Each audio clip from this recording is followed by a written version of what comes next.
আসসালামু আলাইকুম ওয়া রাহমাতুল্লাহি ওয়া বারাকাতুহু। মুক্তির মূল মন্ত্র ইসলামী শাসনতন্ত্র। আমাদের সকলের প্রিয় সংগঠন ইসলামী ছাত্র আন্দোলন বাংলাদেশ সোনাগাজী উপজেলা দক্ষিণ শাখার আগামী 8 জানুয়ারি রোজ বৃহস্পতিবার বেলা 2 হইতে অনুষ্ঠিত হতে যাচ্ছে থানা সম্মেলন। উক্ত থানা সম্মেলনে প্রধান অতিথি হিসেবে উপস্থিত থাকবেন ইসলামী আন্দোলন বাংলাদেশ পেয়ে জেলার প্রধান উপদেষ্টা প্রিন্সিপাল মাওলানা নুরুল করিম। উক্ত থানা সম্মেলনে আরো উপস্থিত থাকবেন ইসলামী ছাত্র আন্দোলন বাংলাদেশ ফেনী জেলার সাধারণ সম্পাদক বাইজিদ হোসেন। উক্ত থানা সম্মেলনে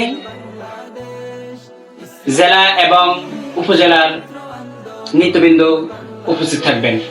তাই আমি আমার প্রাণপ্রিয় ছাত্র ভাইদেরকে উদারত আহ্বান জানাবো, আমার ছাত্র ভাইরা উক্ত থানা সম্মেলন সফল করার লক্ষ্যে সকলেরই উপস্থিতি একান্ত কামনা করছি।